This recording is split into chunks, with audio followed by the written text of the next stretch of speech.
The NFL draft is finally over, and we are going to go through every single New York Giants pick and what I think of it right now.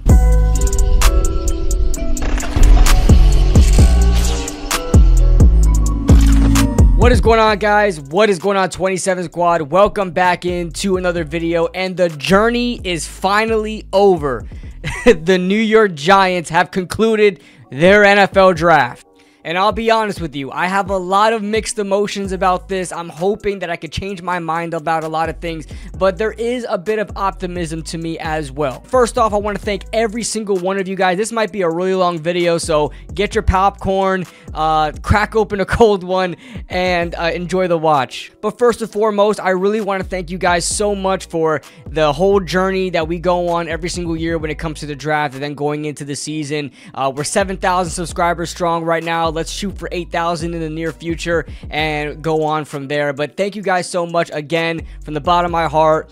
You guys are awesome, and I appreciate all the support. All right, so this is the full draft class with my instant grade, like what I thought about it at an instant, and they are definitely subject to change. This is why it's an instant reaction grade. It's nothing more than that. Don't take it seriously. Take it with a grain of salt. It's just what I think about it at this moment. All right, first and foremost, we got to talk about the 6th overall pick. It was the most obvious, most anticipated pick that you probably could have thought of. It is Malik Nabers, wide receiver out of LSU. And what is there not to like about Malik Nabers? In any other draft, this guy will be running away with the wide receiver 1 label on him. But Marvin Harrison Jr. exists and is in this draft. Malik Nabers is nothing short of a phenomenal player and an electric wide receiver for any offense. He absolutely will fit any offense you put him at, especially for a Brian Daboll offense where there is a lot of opportunity to have yards after the catch, a lot of in-breaking routes, short, quick routes, a lot of that involved, and that is perfect for Malik Nabers' game. On top of that, he is also a deep threat. That 4.38 speed shows on film when he gets downfield, and he absolutely burns every corner that is put in his path. Had almost 1,600 yards in this past season, 14 touchdowns, and having a 17.9 yards per catch. This guy was all over the place. He was electric. And on top of that, he almost has a 50-50 split between his snaps on the outside and the inside. So talk about versatility. It's there. Now, just like with every collegiate prospect, there's always a little bit of weaknesses. Let's talk about that as well. We want to be completely fair when talking about all of these prospects. You guys know I call it how I see it. I don't shy away from giving criticism at all. I don't care if I'm judged for it. This is why you guys love me. All right, so some things that Malik Nabers could work on. Obviously, he is a good route runner. Great route runner, but he really relies on his footwork and his ability to separate with his speed to really run his routes. But he can really take it to another level if he was able to manipulate leverages. Something, if you watch Adonai Mitchell, I know a lot of people talk about Adonai Mitchell's effort, but when he does put maximum effort, a guy like Adonai Mitchell can use his leverage to create space. Even though he doesn't really have the quickness that Malik Nabers has, he still creates a lot of separation with utilizing leverage. Malik Nabers does not really have that to his game yet, but it's something that obviously could be worked on. I mean, every prospect, when they go into the next level, eventually learns that. And another thing, he has been known to catch with his body a little too often. There has been multiple scouting reports, and I've even noticed it myself, where he kind of lets the ball hit his chest. Maybe he just knows there's no one around him, but in the NFL, you may have guys that run, 4.2s, 4.3s coming at him. Those defensive backs are a lot faster in the NFL, and they're a lot more technical with it. He may have to utilize his hands a lot more. And listen, his hands aren't even a problem. It's just a habit of catching with your body.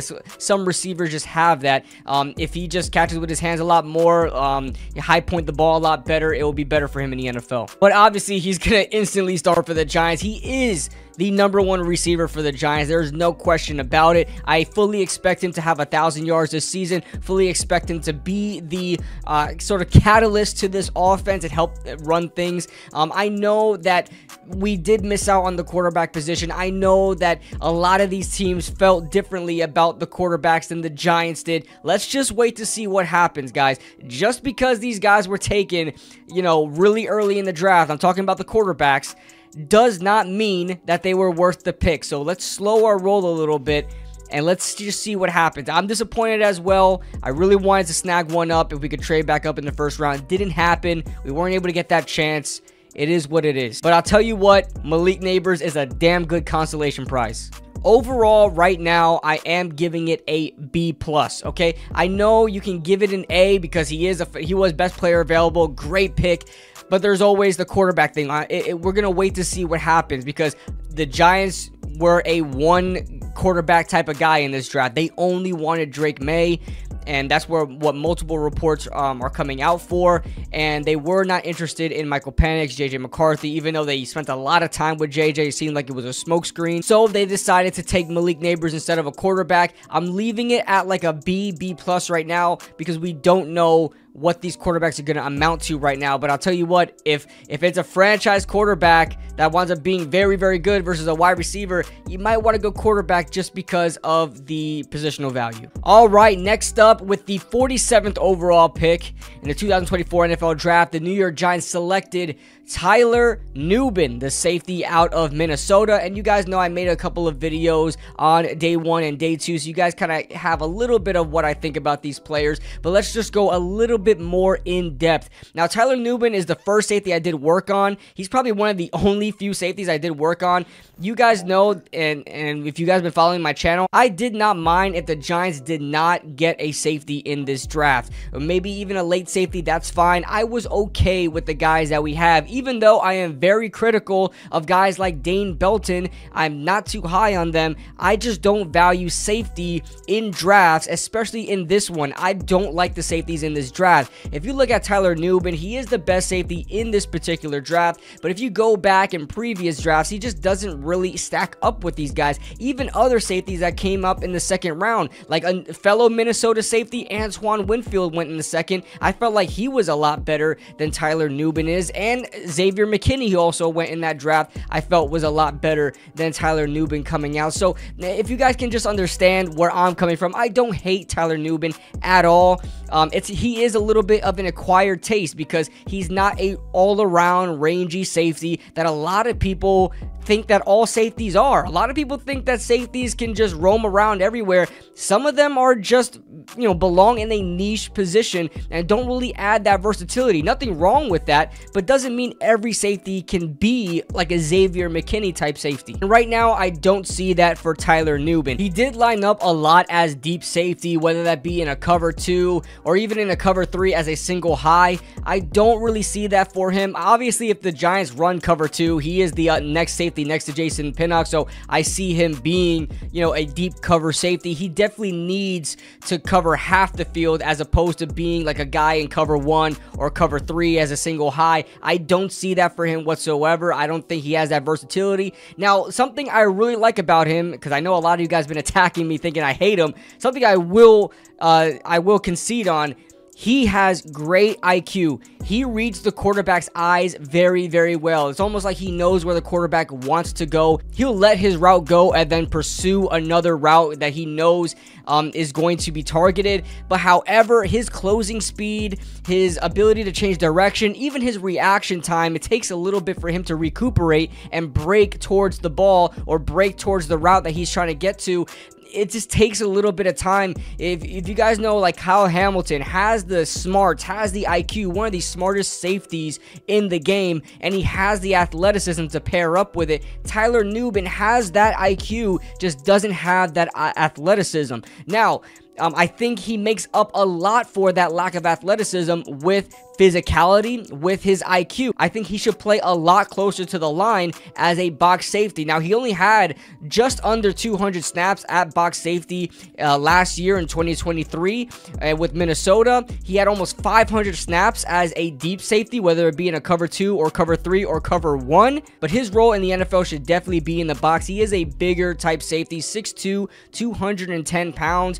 He is a little bit of a slower one, 4.59 40. It's not terrible, but is just not great at the position where you see safeties are getting a lot faster. If you look at the other safeties that were projected to go around where he went around, you know, the top 4 or 5 safeties, they all run way faster 40s than him. He's probably like the slowest of the bunch, but he probably is the most physical of the bunch as well. He's a really good tackler in my opinion. That's why I feel like he's going to be way better in the box. He can get through a lot of traffic, make the tackle. He squares up.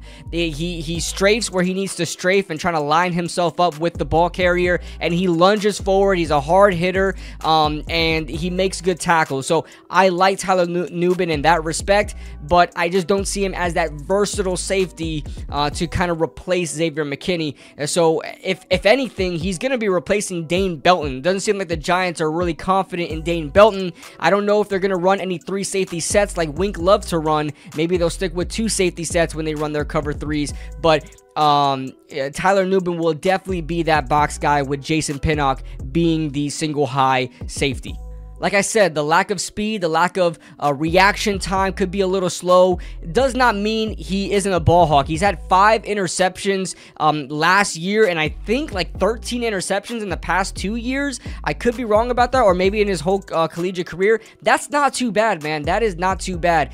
So, like I said, he uses his IQ, his ability to read the quarterback's eyes to make his play and make his money. And listen, I respect the game. I can't wait to see what he's going to do in Giants blue. As of right now, I'm going to give this pick a solid B. I thought there was a lot of other players available. I thought we should have made a move when we saw that run of corners happening. There was 4 corners that came off the board, one at a time consecutively. I felt like the Giants should have went ahead and targeted one of those guys, especially like a guy like Cooper DeJean or a Kool-Aid McKinstry would have been perfect to fill in for that number 2 corner spot, but I guess they're confident in Trey Hawkins and Nick McLeod filling in that spot. And even though Christian Haynes went even later than our 3rd round selection, I still think it would have been a good spot to take Christian Haynes at 47. So there were definitely positions of need that have more positional value to take there, but I understand it. I understand the move, so I'll give it a solid B. But like I said, subject to change. All right, let's move on to the 70th overall pick in the 3rd round. The New York Giants select Andru Phillips, the cornerback out of Kentucky. Now, I'm not going to lie, my blood was boiling on Bleacher Report when I did this stream in front of hundreds of people with 3 other content creators. I was not happy about the pick at all. And if Andru Phillips, if you're watching this, man, nothing against you. I swear, nothing against you. It's just, listen, I've been watching Andru Phillips for quite a while now, trying to get myself to like him, because I don't know why. I just felt like the Giant, he was going to be a Giant. You guys saw, I mocked him as a 5th round pick, a 160, I think it was like 166 at the time, because I know they were still trying to like see what the exact order was for the picks, but I think it was still 166 at the time. I had the Giants drafting him in the 5th round in my first mock draft like months ago, and I always said that I love the way he moves. I loved, like, he seems like a project corner to me, and I love the way he moved. I love how feisty he was. He very annoying. He was a very annoying corner, and I always said that I love defensive backs that are just purely annoying, and he just seems like that fly that is always around you. That's what I think of when I think of Andru Phillips. But the problem is his tackling is just not great. I don't know, somebody on a Twitter space said he was battling an injury. I don't know if that's the reason maybe he doesn't tackle, but he has a missed tackle rate of 22.6%. That is almost a quarter of his tackles are missed tackles. If you guys thought you guys hated Darnay Holmes for those 3rd down and 15s, you guys are not going to like Andru Phillips when it comes to tackling. He is physical at the catch point. He is very feisty, you know, when you're breaking on routes. His ability to break on the ball is special. I will admit that, concede that 100%. If you watch him breaking on the ball, it is special how fast he's able to break. His feet are very light. His feet are very nimble. His hips are just smooth like butter. No Diddy. But he's all around a straight up roamer. That's what I call all these defensive backs and linebackers that move around so effortlessly, is roamers. Just can move around the field with no hesitation at all and change his direction is absolutely insane. He has no interceptions in his career, a little bit concerning, but his cover skills speak for itself. He can cover. I just really have an issue. If you watch him versus Tennessee, you guys know Tennessee runs the ball a lot. They either run the ball or they're going deep. You know, if you watch his tape versus Tennessee, his cover skills are okay, but when it's time to guard up against the run, he's just not there. He's not going to be able to be like Darnay Holmes. We talk about Darnay Holmes all the time, but he could tackle in that slot. He could tackle a running back bouncing outside. I don't think Andru Phillips is a guy to do that. And I do think it was very early for Andru Phillips. He had a really good Senior Bowl. I played his Senior Bowl tape all the time. Maybe I'll show it again. But he had a really good Senior Bowl, and it rose him up stocks. Where he was a 5th round prospect, he rose all the way to a possible 2nd rounder. I couldn't believe it. But here we are, 70th overall. He was a top 30 visit. So the Giants trust him, and they got him. By the way, a lot of these guys that the Giants chose were top 30 visits. Malik Nabers, Tyler Nubin, Andru Phillips, and we'll go on to those other picks as well. But as of right now, I'm trying to be optimistic, but I'm sorry, guys. I'm going to call it how I see it. I got to give it a C grade right now. As of right now, I got to give it a C. For Joe Schoen's draft classes, I've been way more than generous to him, being a newer GM and not knowing his draft strategy. I just don't like this one. I'm sorry, I just don't like it. I could be proven wrong, and I'll be the first one to come on here and say I'm wrong, but I don't like this one. All right, 107th overall in the 4th round, the New York Giants selected Theo Johnson, tight end out of Penn State. Now listen, he is an absolute athletic freak, okay? 6'6", around 240, 250 pounds, somewhere around that range. And he is a burner at the tight end position. I'm not gonna sit here and say like he's like a super fast guy or anything like that, but he can create separation deep. If you put him on a seam route, I mean, he's creating separation. If you put him on one of those like slot fades, he's doing that too. So he is very athletic in that respect, and has the height, being 6'6". And I have no problems with his hands whatsoever. He high points the ball fine. Drew Aller sometimes, you know, throws right over those linebackers with some good touch, and he's able to go up and go get that ball. And he's not too bad of a route runner for his size as well. You got to remember, 6'6", 250 pounds. You wouldn't think you're going to be cutting up the field in any sort of way. He can do a little bit of that. He's got a lot of short area quickness too. A lot of those short routes have a lot of burst to them, and I was really impressed. It seemed like linebackers had a hard time covering his change of direction because it was just so quick. Now, what concerns me is his yardage, his stats, his production throughout the seasons. I mean, his touchdowns were okay throughout his collegiate career, but if you look at, I mean, his yardage, I mean, he hasn't cracked 400 yards in his career in a year. But, however, 7 touchdowns is something to note, and it's something that could be useful. Now, how I see him in the Giants offense, tight end is another position, again, that I did not want to see drafted in this draft, because just positional value. If you look at the Giants and what they did in this draft class, they got a lot of positional value, like no-nos. You know what I'm saying? They drafted a safety high. They got a slot corner that is just in my opinion, way overdrafted. A tight end, a running back, and a linebacker. Like, if you want to talk about positional value, those are all positions that are like least valued in drafts. But I love Theo Johnson. He is going to be a fun pick. Like I said, how he's going to fit into this Giants offense, I really wanted Daniel Bellinger to get his time. I still think he is the starter right now. I don't think a 4th round rookie is going to come up and just take his spot.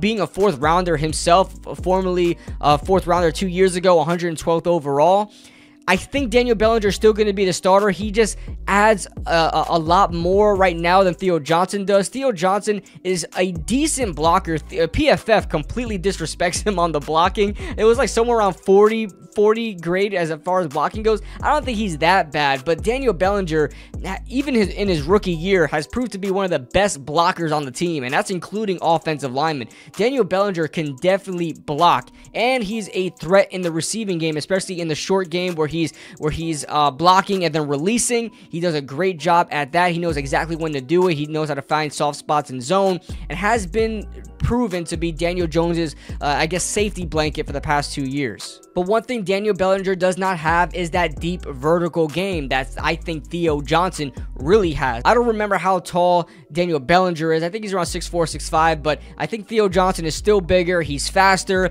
I think he's definitely going to be used in those 12 personnel sets where you got Daniel Bellinger on the block and release, and you've got like Theo Johnson running up the seam, whether it be in the slot or lined up on the wing with Daniel Bellinger and just running it that way. But this allows for a lot more creativity with your offense. I mean, besides Daniel Bellinger, I really don't have much hope for any of the tight ends that we have on our roster. So I guess it was fine getting Theo Johnson in there. We don't know what's going on with Darren Waller. I assume he's gone. I assume he's going to retire. He just got divorced with his wife, Kelsey Plum, after like a year of marriage.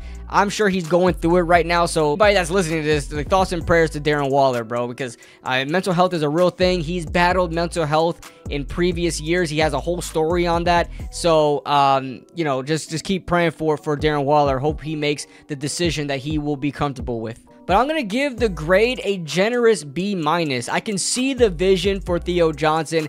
Like I said, I really don't care for the tight end position in this draft, but I think Theo Johnson is a fun player. I think his production in college doesn't really show how he could be used in the NFL. I think he can have better production and prove to be somewhat of a better NFL player than a college player, if you guys know what I'm saying. So I'm going to give a solid B- for Theo Johnson. All right, this is a pick where I initially gave it a really bad grade, but this is the time where you're going to see me defer away from my instant reaction grade and boost it up a bit. So let's talk about 5th round pick, 166th overall. Giants selected running back Tyrone Tracy out of Purdue. He is like 5'10", 5'11", somewhere around there, 209 pounds. And listen, this is a guy who has been in college football for 6 years. Okay, so he's a 25-year-old running back. He is going to be 25 years old this upcoming season, and that instantly told me, like, damn, a 25-year-old running back, what is he gonna do for the Giants? He probably has so much wear and tear.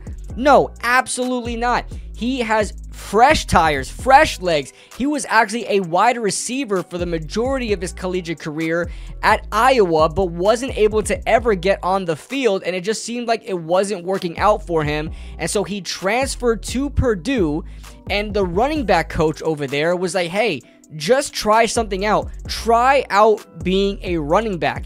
And boy, did it work wonders, and it was probably the best decision he's ever made. He went from being probably not even a draftable prospect at the wide receiver position to being a guy who was projected as high as a 3rd round pick if teams really loved him at the running back position. He had 714 yards as a full-time running back in his first full season as a running back, averaged 6.2 yards a carry, or 6.3 yards per carry. Absolutely insane numbers for a guy who just tried out running back.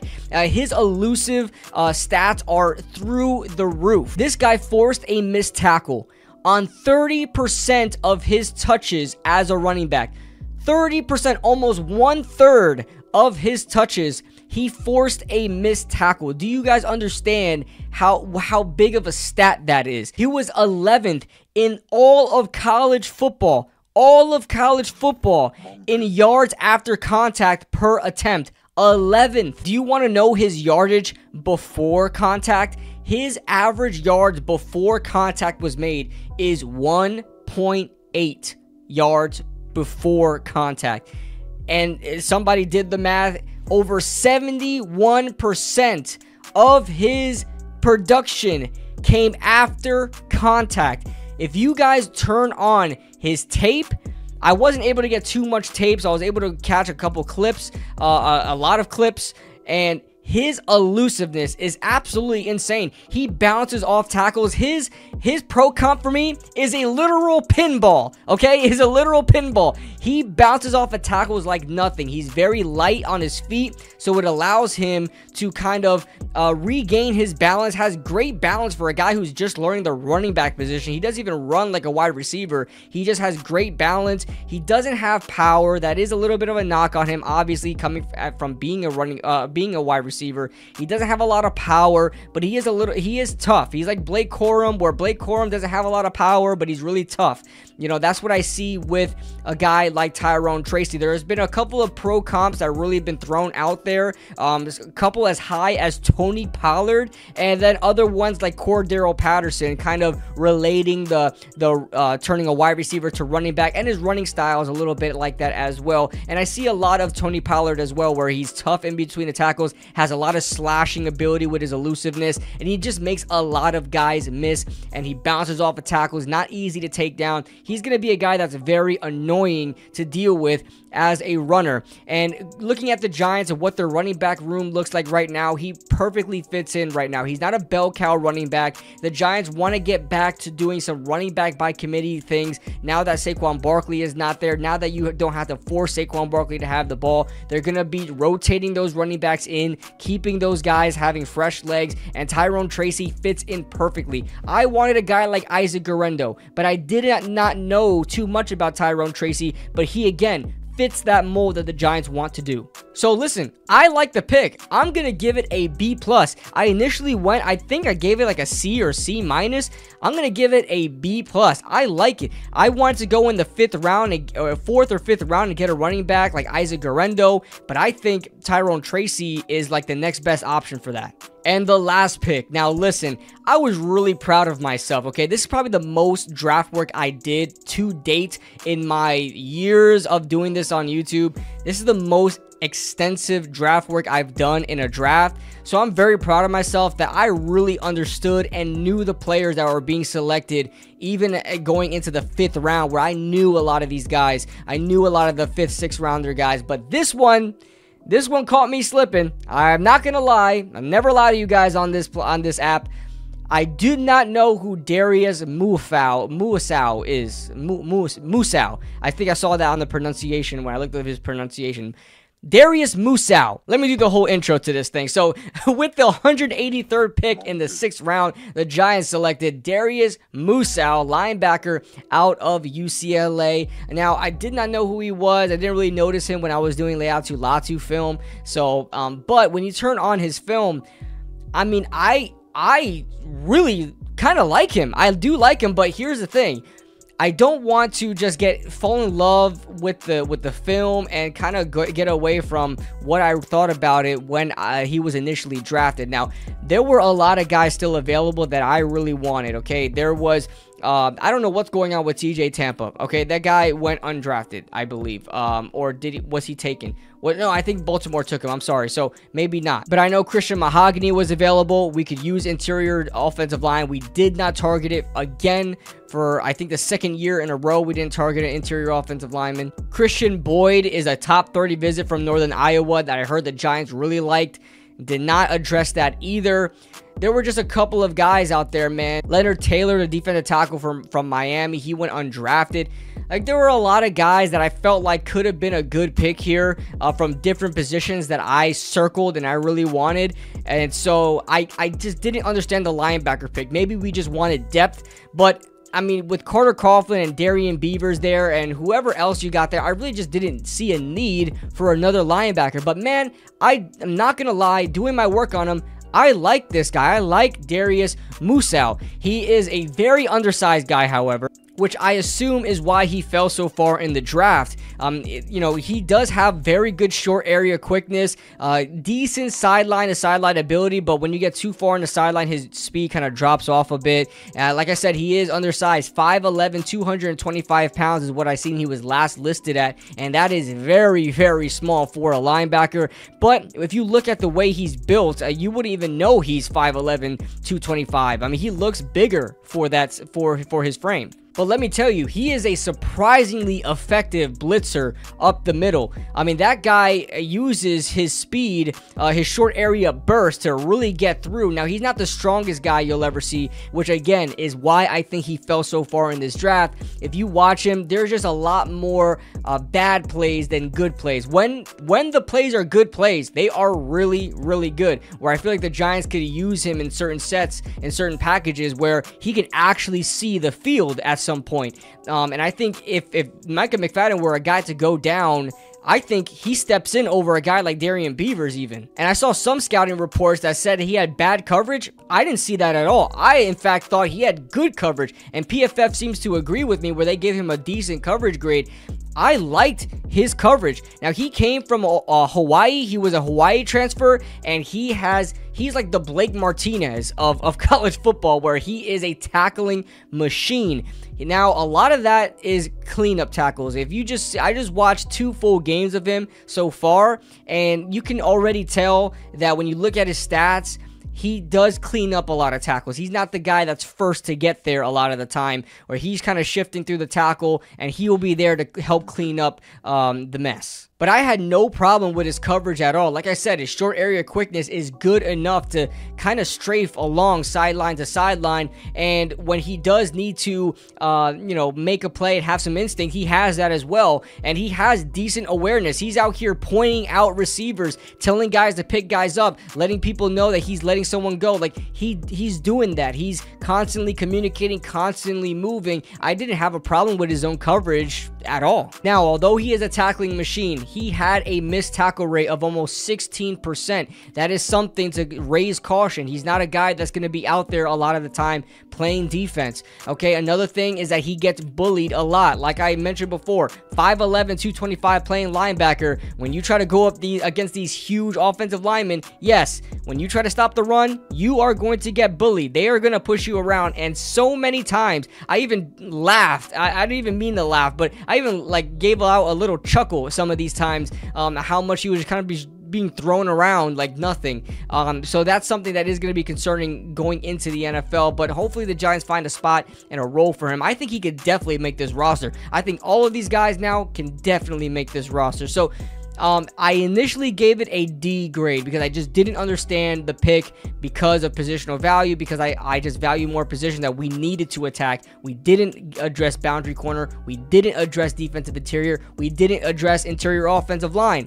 However, I'm going to, again, get off from that D grade that I gave in the instant grade, and I'm going to give the Muasau pick a C+.